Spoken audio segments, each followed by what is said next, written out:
vous aider. C'est lui qui a bien placé à vous secourir. C'est lui qui a bien placé à mener votre vie jusqu'au bout. C'est mieux que Dieu.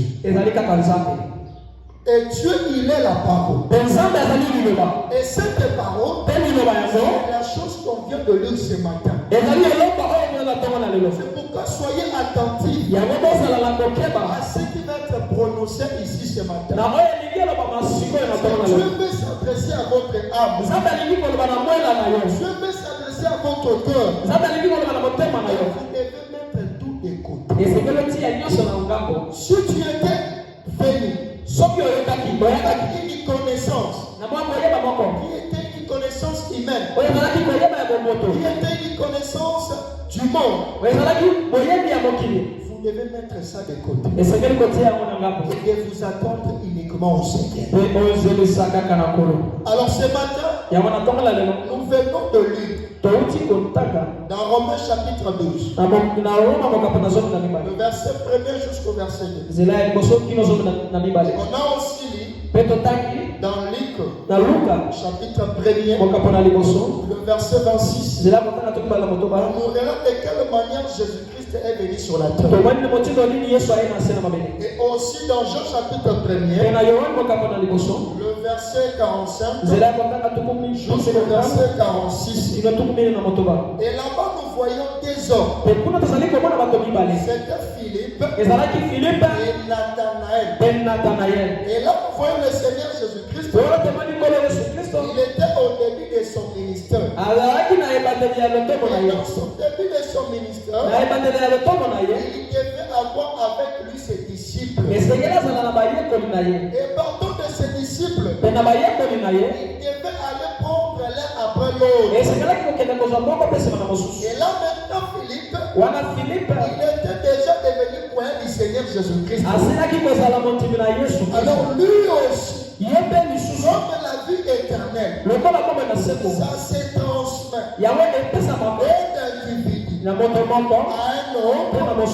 Lui aussi Philippe, lorsqu'il a reçu le Seigneur Jésus, il n'est pas resté comme ça. Il a voulu faire quelque chose. Il a voulu amener aussi aux autres à croire au Seigneur Jésus-Christ. Qu'est-ce que Philippe a fait? Philippe était allé maintenant. C'est son ami appelé Nathanaël. Il dirait à Nathanaël, mon ami, mon frère, venez. J'ai trouvé celui à qui le prophète Moïse en avait parlé.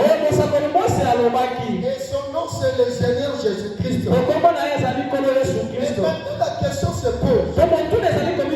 Nathanaël il pose la question à Philippe. Il dit, peux-tu sortir quelque chose de bien dans cette ville appelée Nazareth?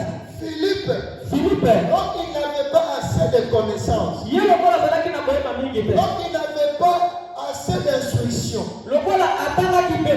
pour répondre à la question que Nathan lui avait posée. Il a dit simplement, venez et voici voir.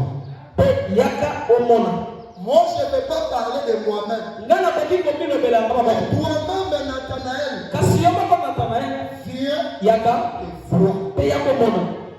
Et c'est la chose que Dieu a fait ce matin. Il vous a appelé à sa table. Il vous a appelé dans sa maison. Et il t'a dit, viens et vois. Vois quoi? Le merveille de Dieu. Les choses que Dieu avait déjà établies pour toi. Dès avant la fondation du monde. Parce que vous devez comprendre que si vous serez guéri, ce n'est pas aujourd'hui que tu étais guéri. Si tu veux être béni, ce n'est pas aujourd'hui que tu seras béni. Déjà accompli. Et frère, mon âme est tirant. Tel que vous êtes assis ce matin, Vous tous, vous avez la foi. Et vous avez suffisamment de foi pour que quelque chose de Dieu puisse aussi arriver dans votre vie. Mais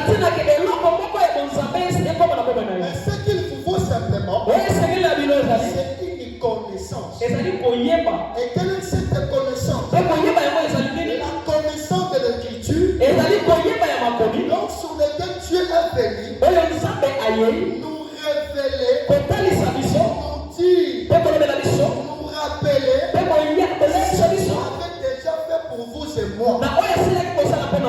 Dès avant la fondation du monde. Et ce n'est pas aujourd'hui que Jésus va te sauver. Ce n'est pas aujourd'hui que Jésus va te guérir. Ce n'est pas aujourd'hui que Jésus va te bénir. Ce n'est pas aujourd'hui que Jésus va te visiter. Il va justement te dire de quelle manière il t'avait sauvé.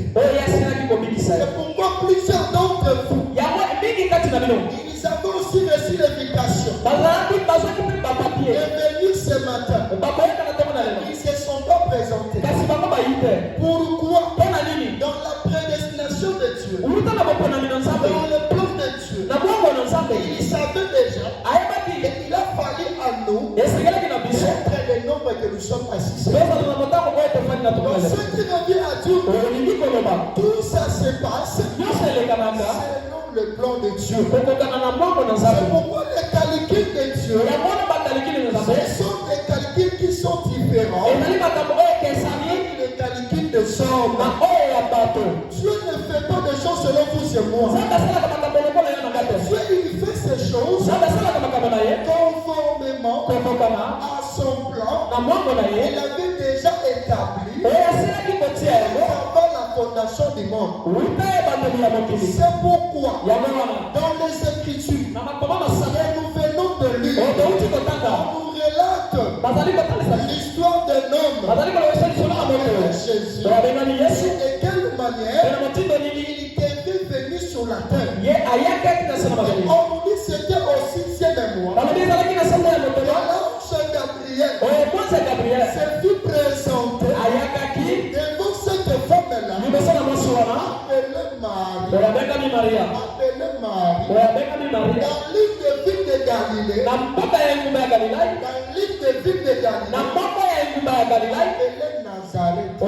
Nazareth. Ce qui revient à Dieu. Retenez ceci. Galilée, c'était la région principale. Galilée avait de villes. Et l'île de ville de Galilée se nommait Nazareth. Et cette ville de Nazareth, là-bas en Israël, c'était une ville qui avait une mauvaise réputation. Les gens minimisaient cette ville-là. Et les Israélites qui vivaient en dehors de la ville de Nazareth, ils considéraient cette ville comme une ville qui ne vivait pas la parole de Dieu. Et une ville sur laquelle rien de Dieu de bon ne pouvait sortir de là. Ce qu'ils oubliaient, la mathématique de Dieu n'était pas conforme aux mathématiques des êtres humains. Selon la promesse, selon la prophétie, le Seigneur Jésus, il devait naître dans la ville appelée Bethléem.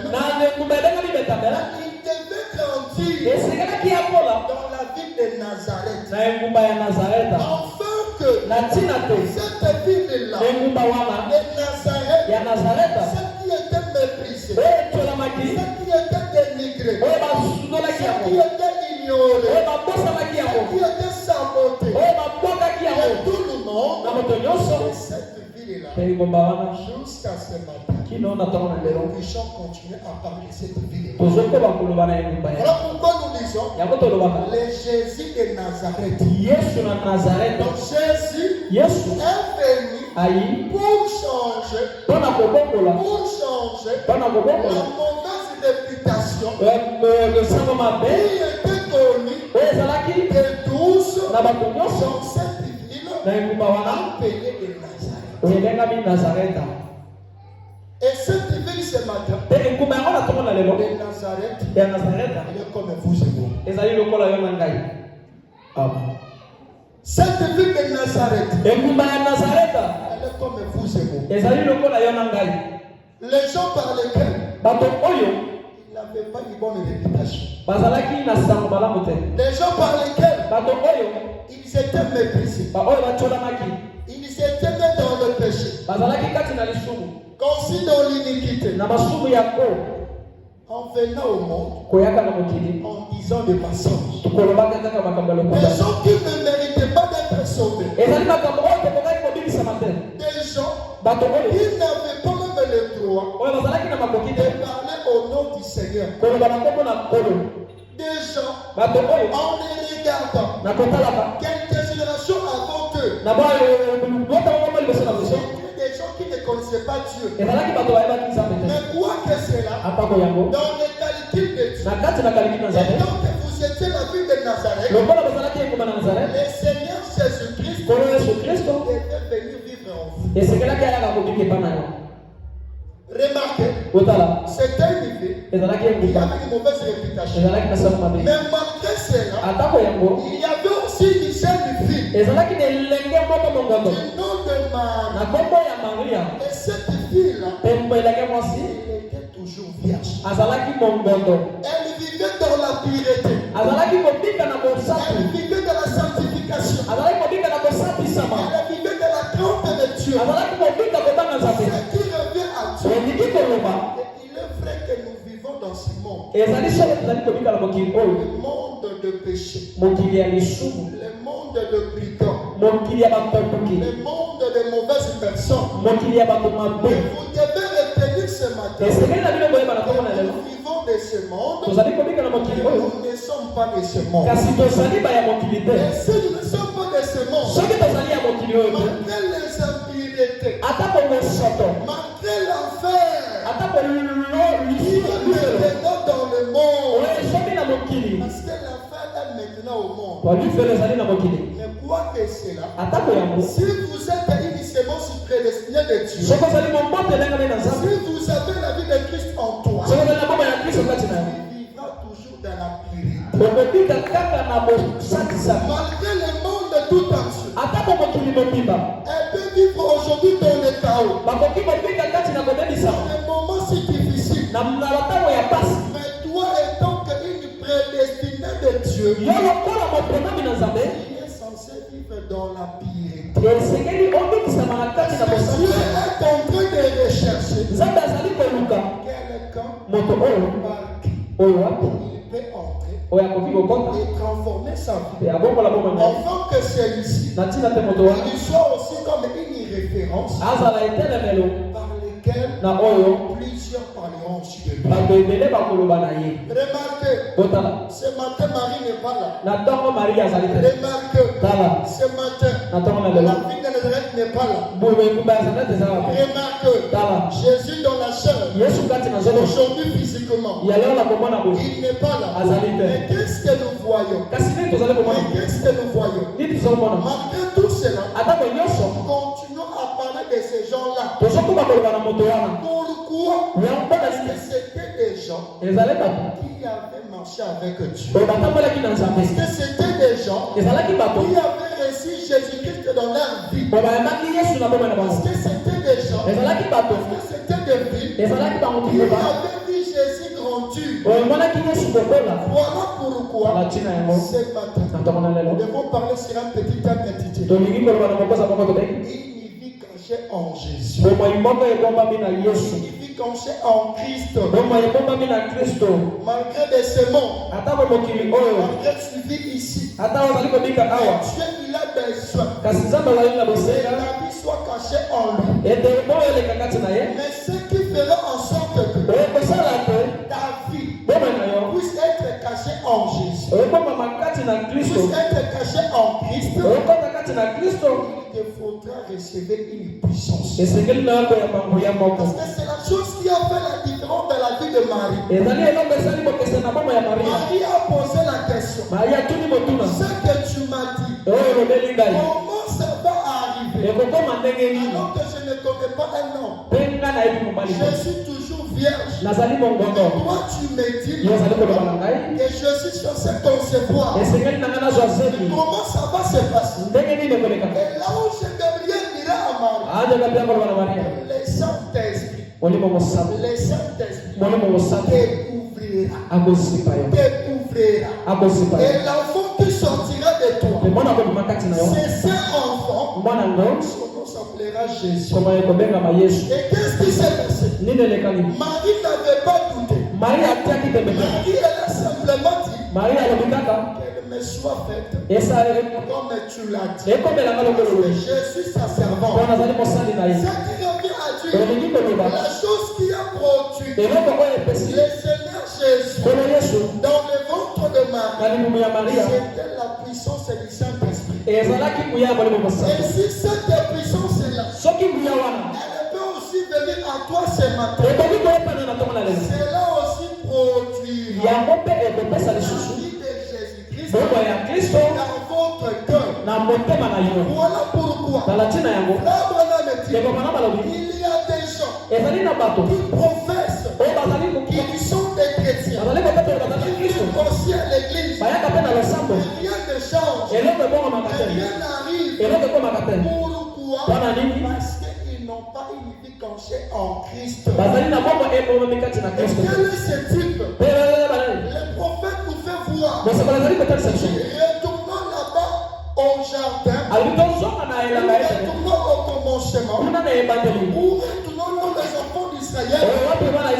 Ils devaient construire un temple, une maison sur laquelle, là où on devait, les gens devaient venir pour adorer, là où résidait le nom de Dieu. Et frère Bonhomme dit, dans le temple, Salomon avait conçu pour Dieu. Il y avait 3 parties. Il y avait le parvis extérieur, il y avait le lieu saint, et il y avait le lieu très saint. Il y avait toujours les saints des saints, c'est-à-dire il y avait le parvis extérieur, il y avait le lieu saint, et il y avait le lieu saint des saints. Et le prophète dit, c'est toi les 3 pièces, c'était ces 3 pièces sur lesquelles la présence de Dieu, elle était partout. Mais elle est marquée là où la présence de Dieu, elle était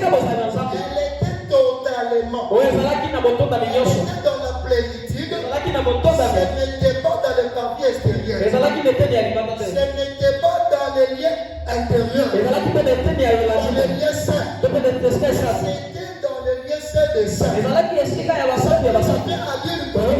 Il a fallu maintenant entrer à l'intérieur. C'est là-bas qu'il y avait la manne qui était cachée.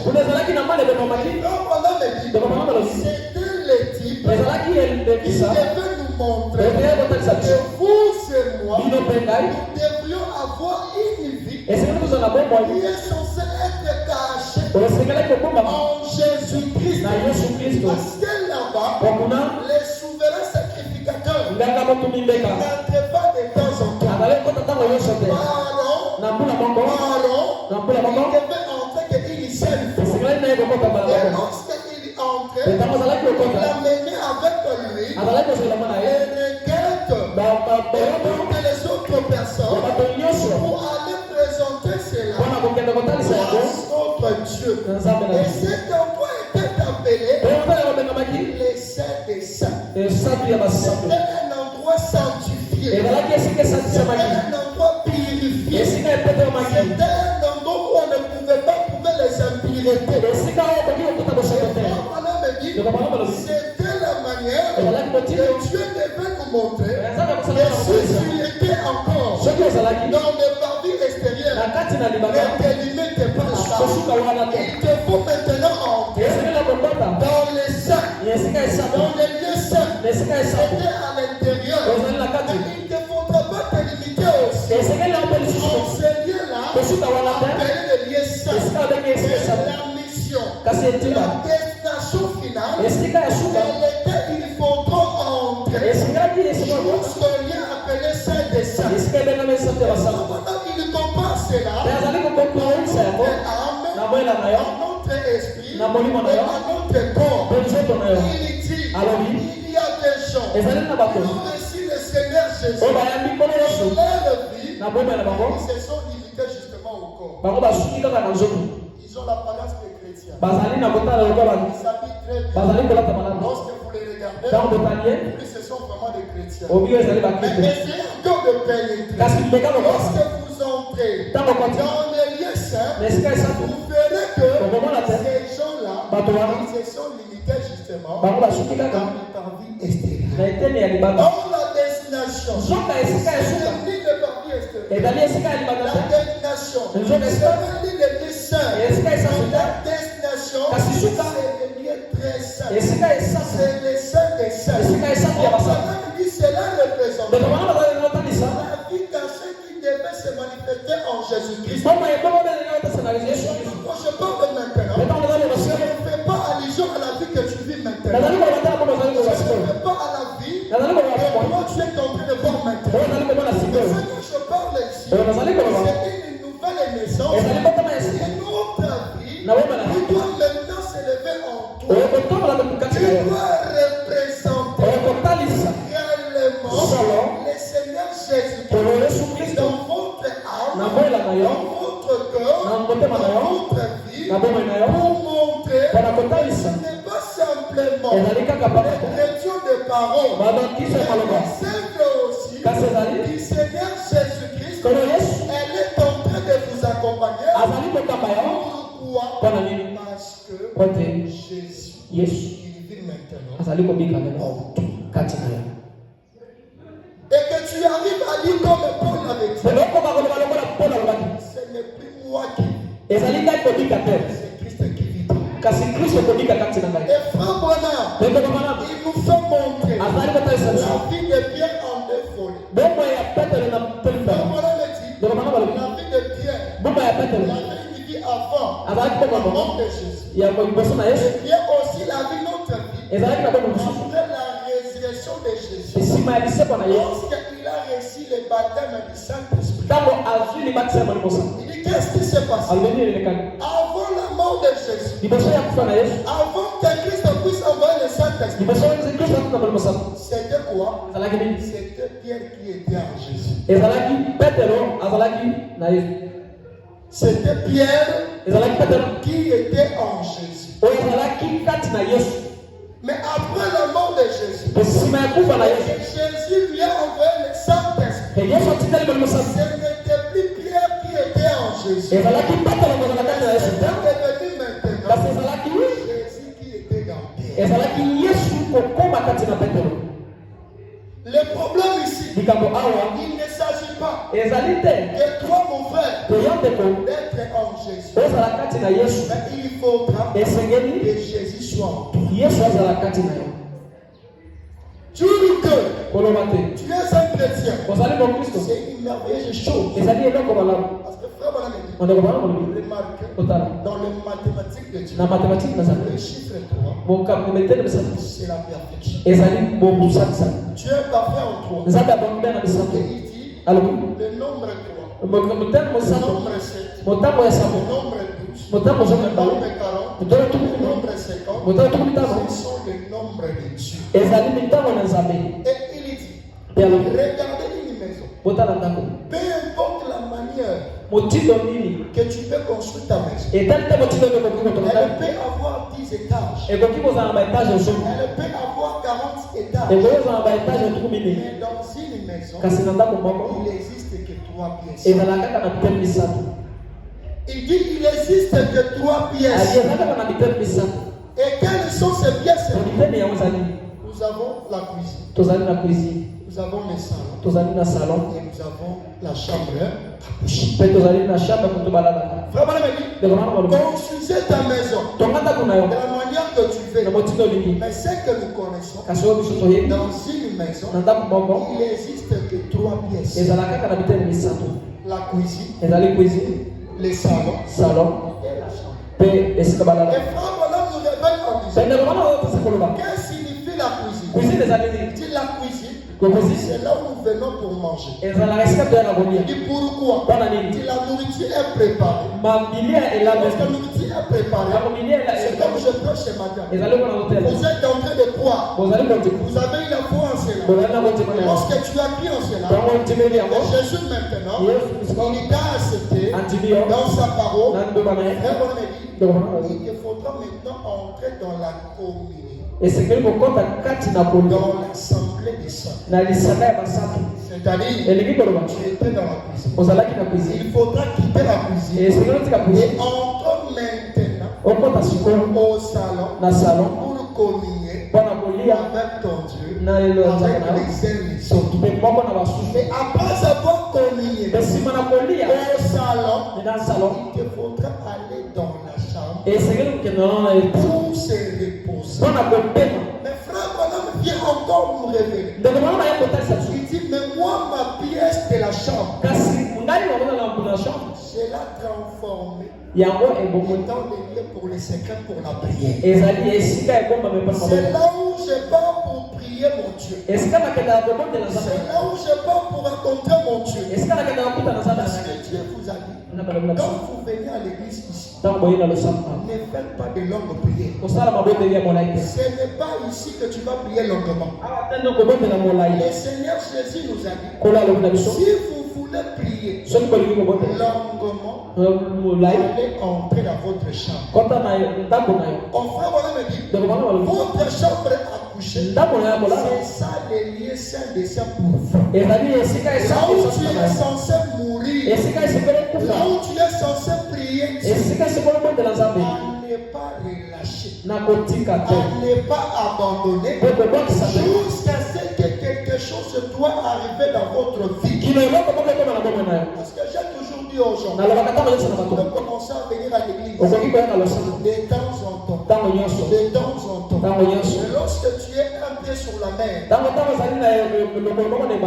pied sur la terre, c'est-à-dire un pied sur le monde, un pied en Jésus, un pied dans la parole, mon frère, tu es en train de perdre ton temps sans les enfants. Dieu n'a pas besoin des gens qui ont double facette.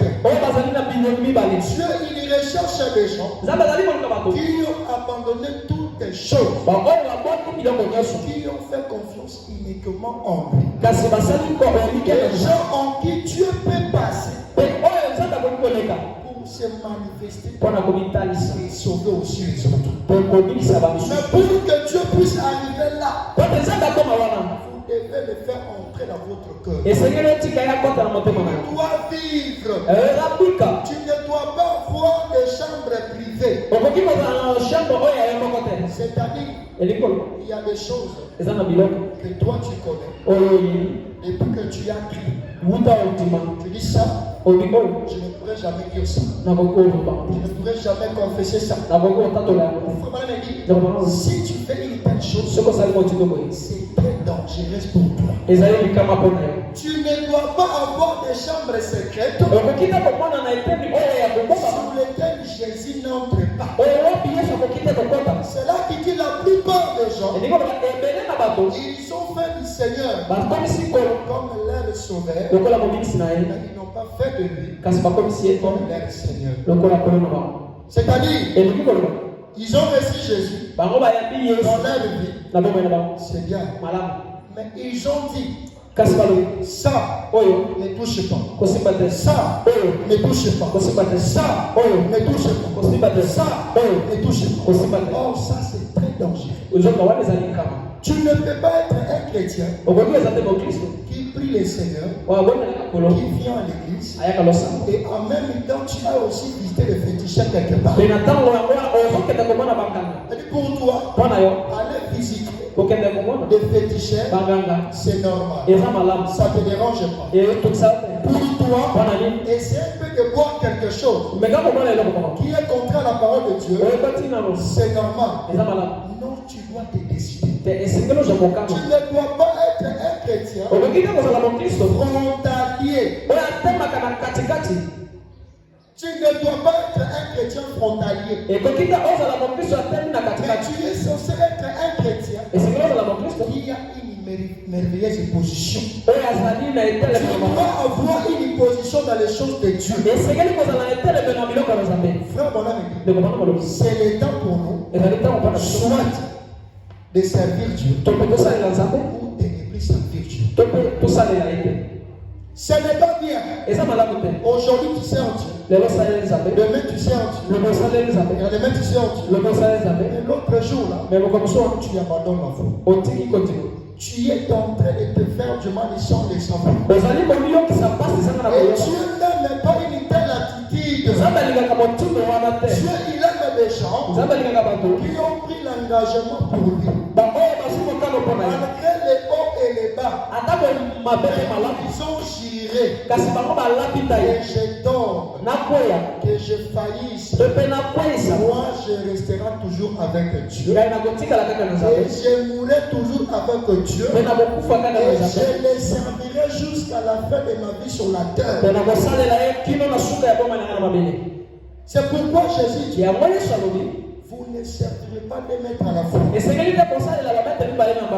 devez avoir un maître qui doit conduire votre vie. Et ce maître n'est rien d'autre que le Seigneur Jésus-Christ. La parole révélée pour notre jour. Frère, mon ami, Dieu, il a une voix. Et cette voix, c'est justement se conformer. C'est justement de croire à la manière qu'il avait déjà pourvu. Vous devez simplement reconnaître ce que Dieu a fait pour toi. Et les mettre en pratique. Ce que Dieu recherche aujourd'hui, ce ne sont pas des chrétiens qui entendent justement. Entendre, c'est bien. Entendre, c'est bien. Mais vous devez aussi mettre en pratique des choses que vous entendez de Dieu. Parce que plus que vous écoutez, vous devez connaître. Il y aura un grand jugement pour vous. Jésus dit, on demandera beaucoup à celui qu'on a beaucoup donné. Plus que vous écoutez la parole de Dieu, jour après jour, si vous n'arrivez pas à mettre en pratique, vous devez connaître que Dieu vous jugera sévèrement. Pourquoi? Jésus nous a dit, on demandera beaucoup à celui qu'on a beaucoup aussi de lui. C'est pourquoi la Bible de Dieu nous dit, nous devons toujours passer à l'action après avoir entendu la parole de Dieu. Vous devez la croire directement et la mettre en pratique, la vivre et l'expérimenter. Aujourd'hui, on a fait en fait que la parole de Dieu manque la puissance dans nos vies. Pourquoi nous la mettons jamais en pratique? Pourquoi nous l'associons avec d'autres choses? Or, la parole de Dieu, elle ne doit pas être associée avec d'autres choses. Elle est censée être consommée telle que tu l'as entendue. Et la parler de cette manière-là, et la mettre en pratique, et la vivre dans ta vie, dans ton âme, dans tout ce qui est à toi. C'est comme ça que tu verras Dieu se manifester dans votre vie.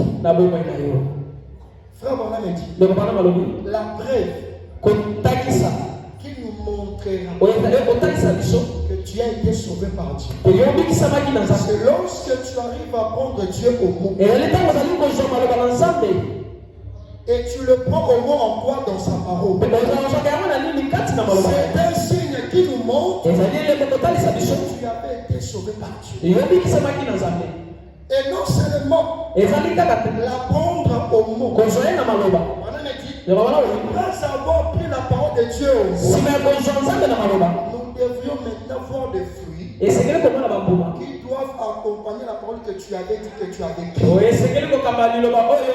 Donc ce qui revient à Dieu, si aujourd'hui les gens ne parlent pas de toi, les gens ne racontent pas de toi, parce qu'ils ne voient pas de manifestations de Jésus-Christ en toi. Ce matin, c'est toi qui es en Jésus. Mais il te faut plutôt Jésus doit se retrouver en toi. Jésus doit vivre en toi. Donc frère, on pouvait dire, lorsque Pierre, il était en Jésus, il pouvait fuir, il pouvait revenir encore au monde après la mort de Jésus. Mais lorsqu'il a reçu le baptême du Saint-Esprit, Pierre, il était prêt à mourir pour la mort de Christ. Il pouvait dire, moi je ne suis pas digne de mourir comme je meurs maintenant. Je puissais me faire mourir comme de le faire tuer le Seigneur Jésus-Christ. Je veux que vous puissiez me tuer. Je veux que vous puissiez me tuer. Comme vous avez tué le Seigneur Jésus-Christ. Pourquoi?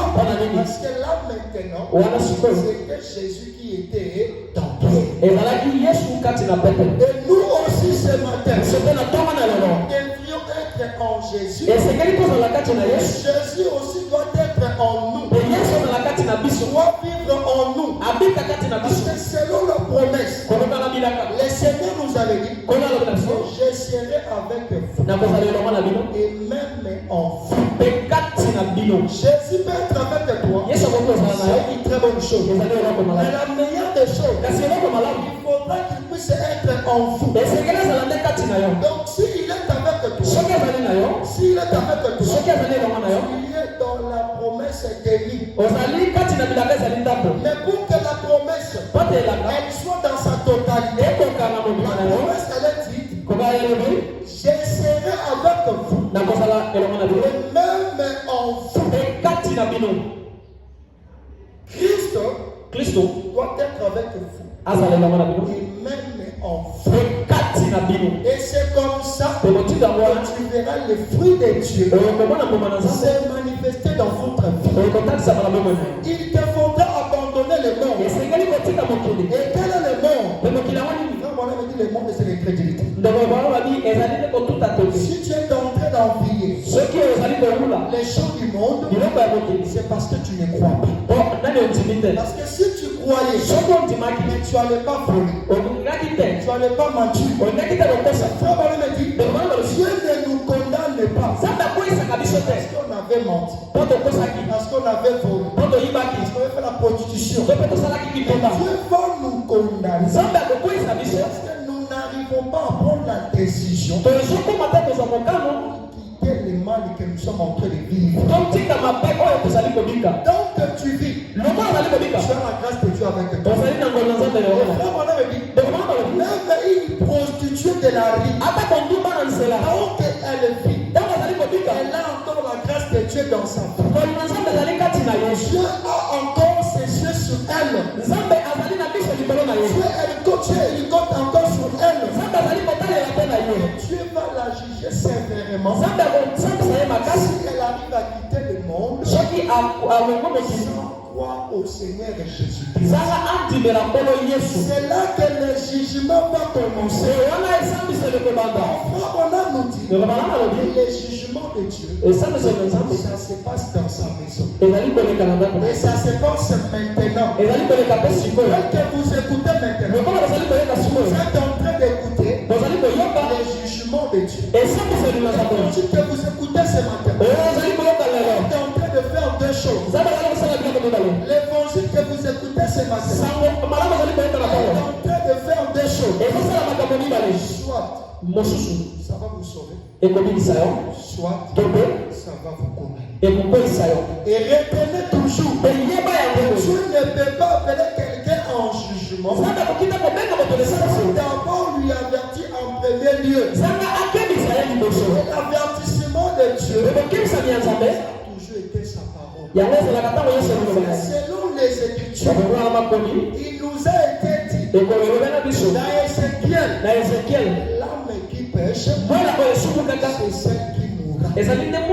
Si ton âme, ce matin, elle continue à être une âme pécheresse, elle continue à vivre encore dans le champ du monde, laissez-moi vous dire, cette âme-là, elle est déjà une âme qui est morte. Tu es en train de marcher, les gens te voient que tu vis, les gens te voient que tu es là. En réalité, tu n'es plus là. Tu es déjà un cadavre.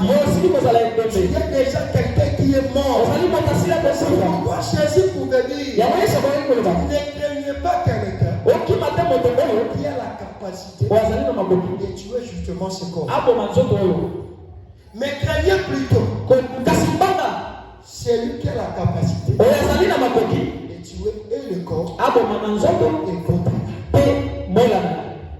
Je préfère mourir de la chair mais sauver mon âme. Je préfère mourir de la chair et sauver mon âme et rester vivant alors que mon âme était déjà morte depuis longtemps. Comment tu le sauras que ton âme est déjà morte? Regardez tes envies. Regardez tes convoitises. Regardez ta vie. Regardez tes causeries. Regardez à quoi tu trouves ton plaisir. Frère, voilà me dit. Si Jésus, il pouvait apparaître, les deux disciples dans le chemin de Maouch, c'est parce que ils causaient pour la cause de Christ. Il lui parlait de Jésus. Théophile et son ami. Si Jésus a marché avec eux, lorsque vous écoutez de temps en temps, les prédicateurs disent, Seigneur Jésus, en quittant cet endroit, nous voulions être comme c'était disciples qui revenaient du chemin de Maouch. Ils veulent justement dire, si c'était disciples, Jésus les avait apparu. C'est parce qu'il parlait de lui. Donc vous ne parlez pas de Jésus. Donc tes pensées ne sont pas centrées en Jésus. Ta vie restera toujours humaine. Tu n'auras pas la visitation de Jésus-Christ. Tu resteras justement un chrétien de parole. Un croyant de l'église. Rien de grave s'est passé dans ta vie. Là, tu es encore resté dans les cambiers extérieurs. Alors que la destination, il est entré jusqu'au lieu appelé Saint des Saints. C'est là où Jésus vous entend. C'est là où Dieu vous entend. Pour vous donner la manne fraîche.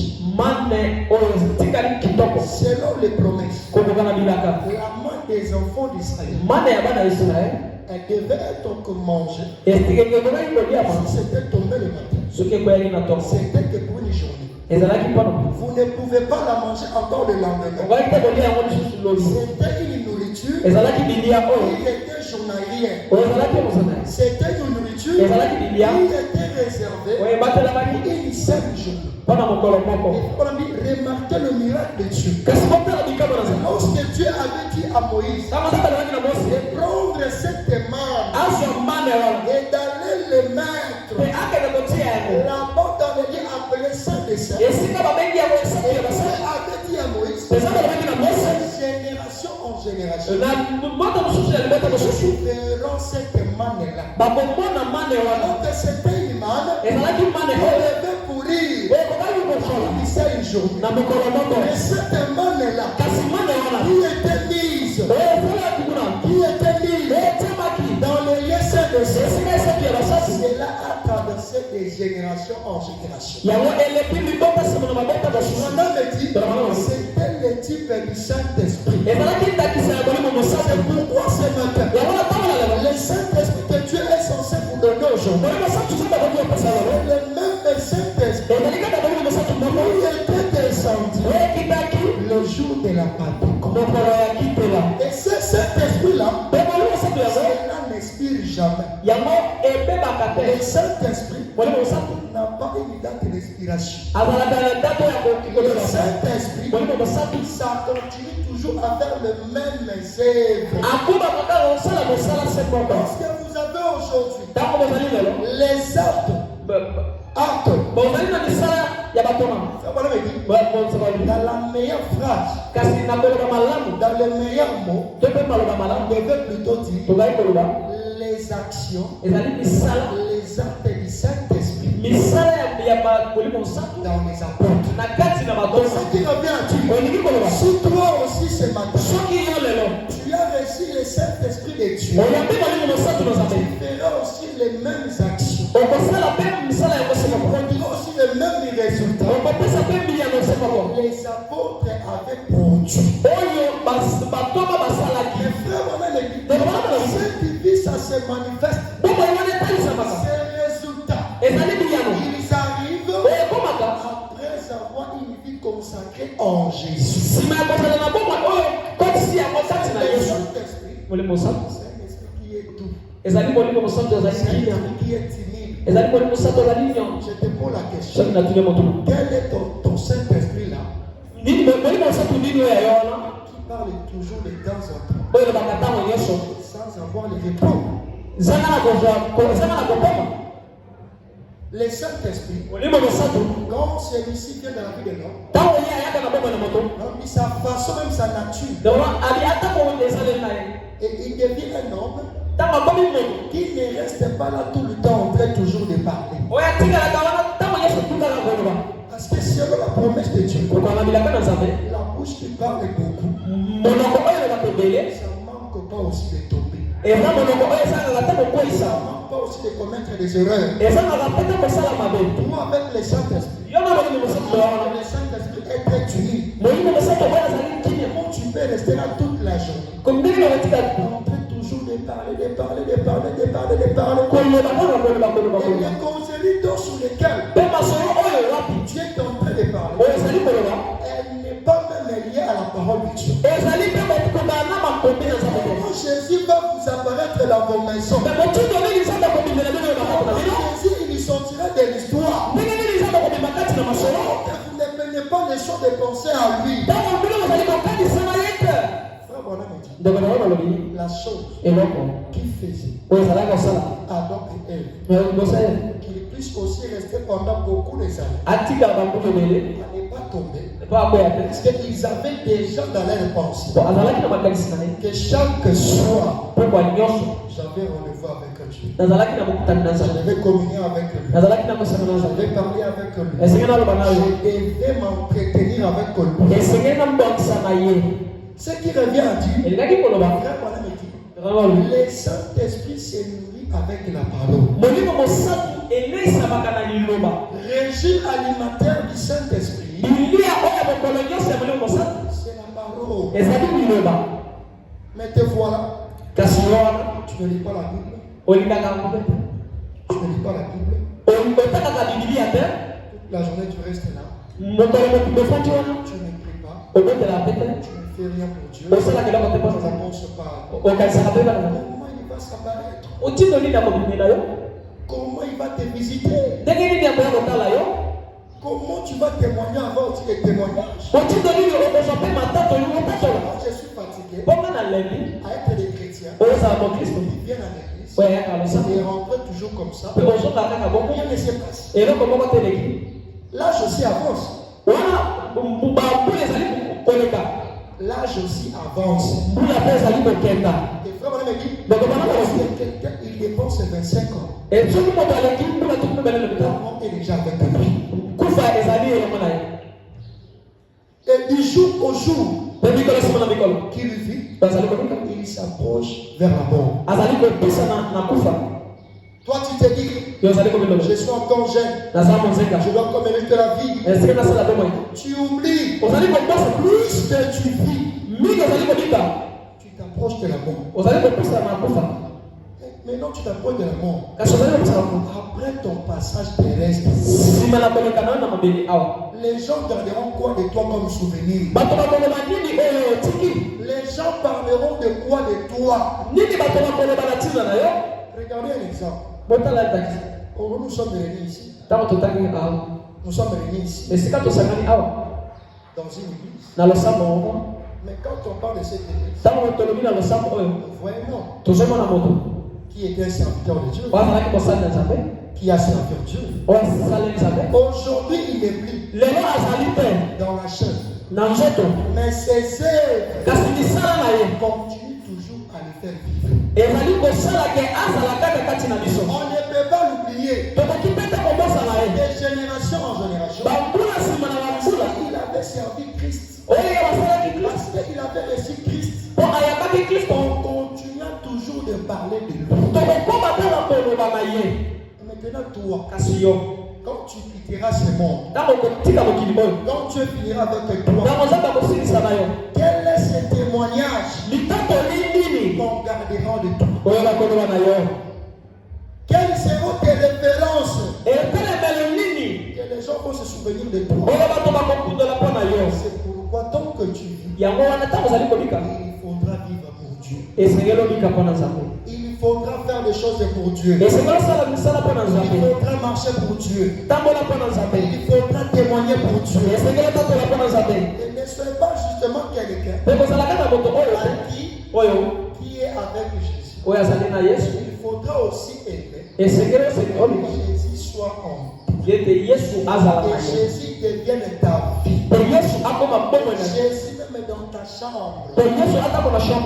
Tu as toujours la crainte de Dieu. Même au travail, tu auras toujours la crainte de Dieu. Même au marché, tu auras toujours la crainte de Dieu. Et les gens peuvent aussi témoigner à Dieu. Cette pécheur-là, elle est plus où? Nous aimerions aller là où elle est. Pourquoi? Parce qu'elle est complètement différente des autres. Frère, c'est le message du temps de la fin. La puissance de la transformation. Mais comment maintenant nous commençons à vivre comme si ce message a encore la puissance pour transformer? Est-ce que c'est le problème du message? C'est le problème des gens. La réponse elle est claire. Le message n'a rien à voir. Mais ce sont plutôt des gens qui se conduisent mal. Ils ne veulent pas s'orienter avec la parole de Dieu. Ils ne veulent pas se conformer aux promesses de Dieu. Ils ne veulent pas prendre Dieu au mot. Lorsque nous parlons de la parole faite de choses, cela veut justement dire une promesse de Dieu qui s'accomplisse en vous. Voilà, c'est en ce moment-là qu'on peut dire la parole faite de chair. Pour que la parole faite de chair, Jésus-Christ puisse aussi devenir tangible. Et les hommes puissent le toucher, puissent le goûter. Il a fallu à une femme de croire à la promesse du prophète appelé Esaïe. Et lorsqu'elle a cru à cette promesse, lorsqu'elle a cru à cette prophétie, voilà maintenant cette parole qui était autrefois une promesse, elle viendra devenir une parole faite de chair. Et toi aussi, les promesses de Dieu doivent aussi se faire chair dans votre vie. Ça doit être votre souci de tous les jours. Venir à l'église ne suffit pas. Commencez à vous prêcher sur les sept domaines. Les mystères de Dieu qui sont révélés aujourd'hui. C'est merveilleux. C'est bien. Ça nous donne la foi d'enlèvement. C'est merveilleuse. La question se pose. Quelle est l'impartation de ces mystères et ces révélations ont trouvé dans votre vie. Il faudra que l'impartation, la promesse de Dieu, soit aussi ancrée en vous, soit aussi racinée en vous. Pourquoi vous prêchez aujourd'hui la guérison? Tu peux être guéri aujourd'hui. Mais demain, tu vas encore retrouver malade. Et le lendemain, tu vas être guéri. Ainsi de suite. Et à la fin des comptes, tu vas mourir. Mais ce qui est très important pour nous, c'est que ton âme soit sauvée. Nous voulons donc prêcher l'évangile de l'âme. Et garder être un chrétien extérieur, c'est bien aussi. Mais ça ne doit pas justement se limiter à l'extérieur. Il est censé entrer jusqu'à l'intérieur. Et ta destination, c'est jusqu'à où? Jusqu'au lieu appelé les saints des saints. C'est là-bas qu'on trouve la vie de Jésus-Christ. Je continue dans cette station de frère Branham. Il nous dit c'est quoi la mission de l'évangile. Pourquoi Dieu nous a envoyé l'évangile? Suivez ça très bien. Et quelle est la mission de Jésus? Je continue par là. Dans la prédication, la preuve de sa résurrection. Elle a été prêchée le 10 mars 1955. Commence au page 42 jusqu'au page 43. Frère Branham me dit ceci. Donc, Christ, notre grand rédempteur, est venu libérer les hommes et les femmes du péché et les délivrer de la maladie.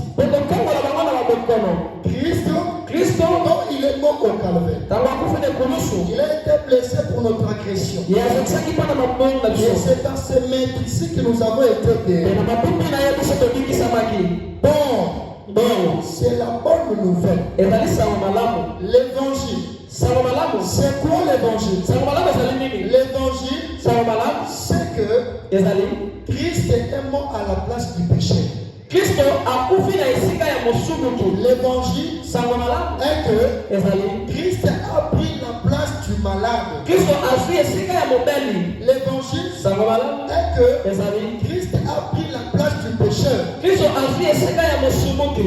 a pris la place de l'homme inquiet. Christ a pris la place du fou allié. Christ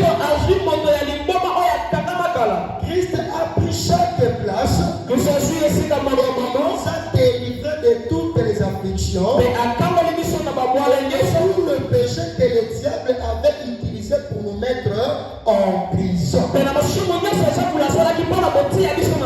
Jusqu'à ce matin, tu continues à être l'esclave du péché. Vous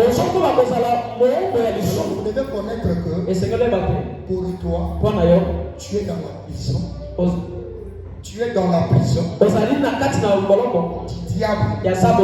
Frère Branham me dit, Christ est venu et il a pris place de l'homme inquiet, de l'homme du péché, et il nous a rendus libres de tout péché. Voilà pourquoi ce matin, Frère Branham conclut en disant, Christ est venu pour nous pardonner gratuitement. Et tout est libéré. Christ nous a pardonné gratuitement. Et il a dit que tout est libéré. Dieu ce matin, il veut te dire, il veut voir en toi une vie cachée en lui. Et Dieu veut ce matin, il veut te dire, il t'avait déjà sauvé, il t'avait déjà guéri, il t'avait déjà prouvé le Saint-Esprit. Et ce qu'il te faut justement, c'est de croire ces choses c'est de croire à ces choses. Et tu verras Dieu se manifester. Que Dieu nous bénisse. Amen. Et nous prions.